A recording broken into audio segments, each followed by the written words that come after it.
Alright, it's Friday, January 21st, 2011. First news show, so we'll see how it goes. Preliminary about the news clips. I'm going to talk about them here, and then some of the, less explainable ones I'll scan in and put on my blog. So things like these pictures where you can't really see it, those will show up on my blog. But most of the articles are just, something that I want to bring up and say, oh, well, this is cool or whatever. So I guess I'll get right to it. First news clip. So apparently, a 12-year-old girl who had a half-sister who she'd never met, significantly older through her father's first marriage, found her half-sister using Facebook, which I thought was really interesting. It shows that technology can be used for good. Yeah, just a generally happy story. She basically went through all of the people with her sister's name, which was a fairly common name, and emailed each one until she found her sister. And then they met up. Cool story. Okay, this one's just bizarre. It has two parts. I don't know if you can see it.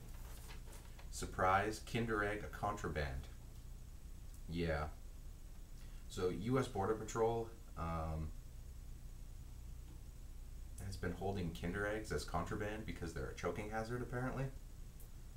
So, you can import all kinds of crazy things, but Kinder Eggs, no, can't have those. And then to supplement it, they have this comic here.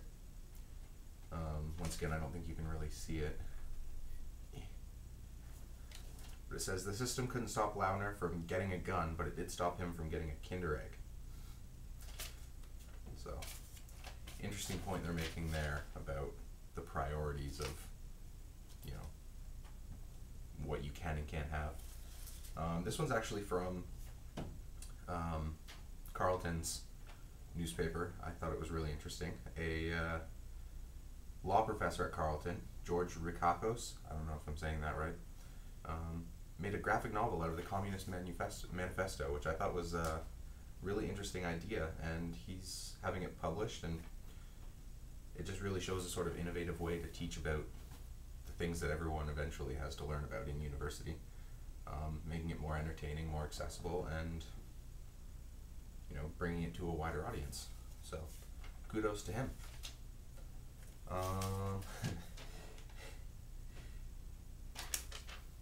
People, they're weird. An Ottawa couple is so desperate to find their dog that they'll name their firstborn child after the person who finds it. I understand being, dedicated to your pets. Obviously, you don't want to lose your pet. You grow attached to it and all that. Oh, but naming your firstborn child after the person who finds your dog sort of screws up what the hierarchy should be, doesn't it? It's almost saying that your dog is more important than the future of your child, potentially. So, I just thought that was an interesting story. This one's good. It's pretty much just a fluff piece, but it's called Getting Scared in Ottawa. And it basically talks about some of the more haunted places in Ottawa, which interests me because I spent the majority of my Christmas break watching Ghost Hunters with my parents. I know.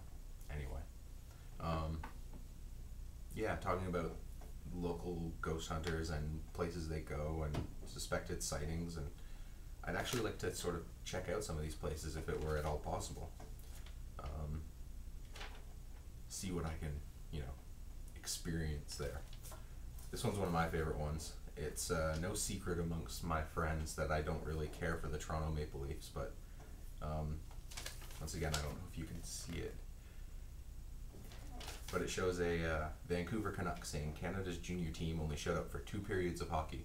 Then a Toronto Maple Leaf responds, "You mean there's more than 2 periods in hockey?" Ba-doom. Yeah. Oh, this is a good one too. Apparently I'm having battery issues again. Must have drained my, removable battery fairly quickly. I don't know how.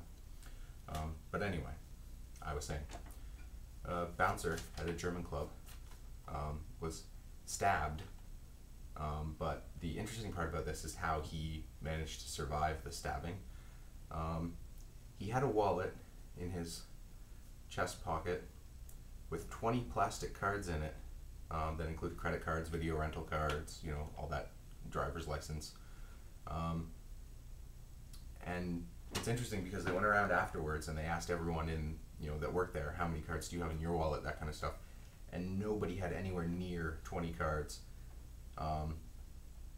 So he was lucky for his obsession with them, I guess. But the other interesting part is that he generally didn't bring his wallet to work. He just threw it in his pocket that day without thinking and saved his life. So that's about it for the news segment. I did promise to start talking about my life more, but the past, yesterday, today, so far, has been sort of like getting back to reality after a couple days of feeling really good. It's not that, I'm not sad or anything, I'm just sort of getting tired and worn down by all the work and stuff, so hopefully this time tomorrow I'll be better, though there's no video for tomorrow. But anyway, my blog will reflect it, who knows. So,